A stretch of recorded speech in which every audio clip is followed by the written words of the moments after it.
வணக்கம். இப்போல்லாம் கல்யாணம் பண்ணும்போது பெற்றவர்களுக்கு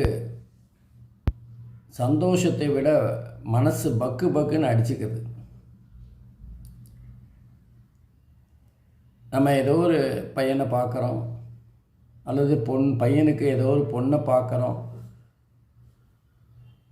திருமணத்துக்கு பிறகு அவங்களோட உறவு எப்படி இருக்கும், அவங்க சந்தோஷமாக இருப்பாங்களா,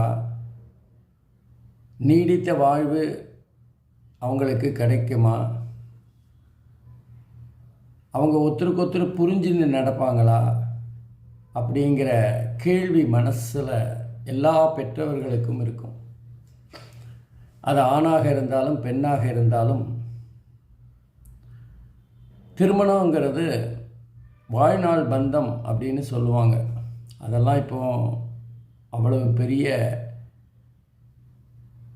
நிஜமில்லை அப்படிங்கிற நிலைமை தான். கொரட்டை விட்டதுக்கும் தும்மினதுக்கும் கூட விவாகரத்து செய்கின்ற ஒரு காலம் இது.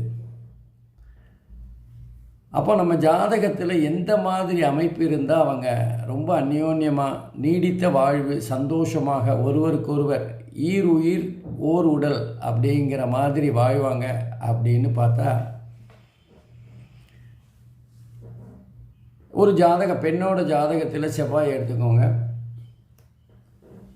அந்த இடத்துல ஆணோட ஜாதகத்தில் சுக்கிரன் இருக்குமேயானால்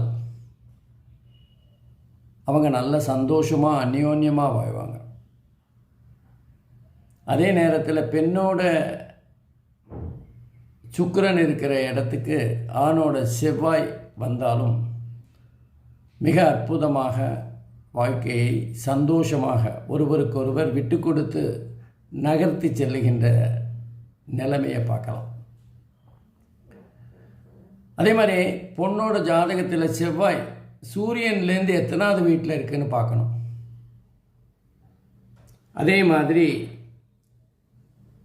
ஆணோட ஜாதகத்தில் சுக்கிரன் மேஷத்துலேருந்து எத்தனாவது வீட்டில் இருக்கா அப்படி பார்க்கணும்.